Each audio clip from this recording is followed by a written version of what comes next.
What's going on, everybody? My name is Ben and welcome back to the bench, guys, for another episode of our PBY Catalina here on the Pearl Harbor group build. Today we're going to go ahead and jump in and I want to go ahead and start doing some painting, see what we can do with that. So that's the big goal for today. Now let's go ahead and grab the aircraft, and as you can see, all the parts and pieces are on. We've got the clear parts on, we've got the wing pontoons on, everything is glued down and ready for priming and painting. You will notice I did leave off the wing supports right here on both sides. I didn't think they'd be that easy to work underneath for, like, say, panel washes or painting and all that, so I decided to leave them off for right now, but I'll put them on eventually. And I think it's honestly time to go ahead and get this thing primed and painted. So that is going to be fun. Now, talking a little bit about the primer, we're going to use some Red Gray primer. I think that's usually a really nice way to go. So we're going to use that, though I am running a little bit low. And then I want to go ahead and do a little bit of pre-shade. That's going to be interesting, probably with NATO Black, and then maybe a marbling coat or two. I also want to come in with some of this interior green and go over the clear parts because the Vallejo didn't cover as well as I would have liked. And this is going to be a good step to go ahead and make sure we have a nice even color. So let's go ahead and jump into our first time lapse, guys. Let's go ahead and start off with that interior green, follow it up with a little bit of some seam touch-ups, then prime, and we'll get some panel lines traced out with NATO Black. Let's do it, guys. Let's get this party started.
All right, everybody, we are back, and as you can see, we have our aircraft now all primed, and we have all the panel lines traced out with some NATO Black. Honestly, that looks pretty good. I'm not exactly pleased with 100% of the panel line shading, but I think it's going to work just fine. So now we're going to go ahead and move over to our base colors. And according to the Wolfpack instruction manual for the decals, we need a Gull gray for the undersurface. Now I actually have a light Gull gray, so I'm going to go ahead and use that and see what it does, see if it actually really looks the part. And if not, we can always work with that a little bit later. So let's go ahead and dive on into that second time lapse, guys. I want to get that Gull gray airbrushed on the lower surface of the aircraft, and then once that's dried, I want to come in and mask off, get ready for the top coat. Let's keep it going, guys. We are getting there.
right, so as you can see, the PBY is all nicely masked off. We've got the Gull Gray on the undersurface of the aircraft. Not too shabby. I like how mission model paints spray. As long as you can thin them out well enough, they are wonderful paints. So now we're going to switch over there to our top coat, and for that, we're going to use some Gunze Blue-Gray. But before we go ahead and do that, I do want to go ahead and attempt to do a little bit of some pre-shading. We're going to start off with some Tamiya flat white, and I'm going to go over all of the fabric covered surfaces, like the rudder, the ailerons, and the rear section of the wing. I'm going to go over all of those with the flat white, and then I'm going to take some IJN gray, and we're going to marble coat kind of that squiggle pattern over all of the metal parts. So this is going to be interesting, guys. I'm not sure how this is going to go, but I think it's going to be a nice combination of colors. So let's just go ahead and give it a shot, see what we can do. Let's push on.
All right, we are back, guys, and as you can see, the PBY is all nicely painted. That actually was a lot of fun. We've got the blue-gray down on top. We went over some certain areas with white for all the fabric. Then we used some IJN gray for some squiggle patterns over the metal parts of the aircraft. And honestly, yeah, it looks pretty good. I've got a nice clean demarcation line between the blue-gray and the undersurface of Gull Gray. Those turned out well. The masks held, so that's awesome. And I think all we have to do now is come back in and paint the de-icing boots there on the front of the wings and the leading edges of the tailplanes. I think that's going to be a little bit of masking work, so not necessarily the easiest of painting to do, but I think we'll be able to pull it off next time.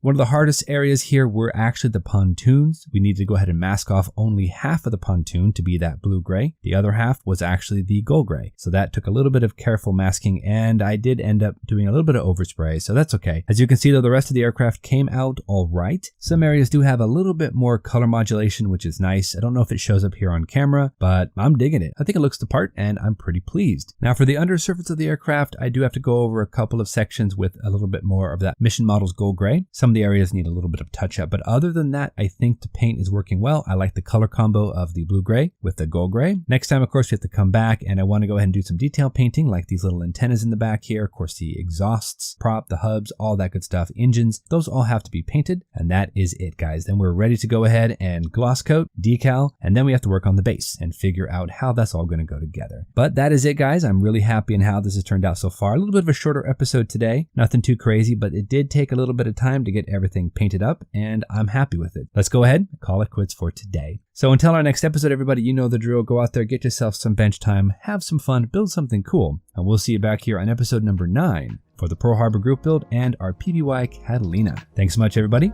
Take care, and we'll see you soon.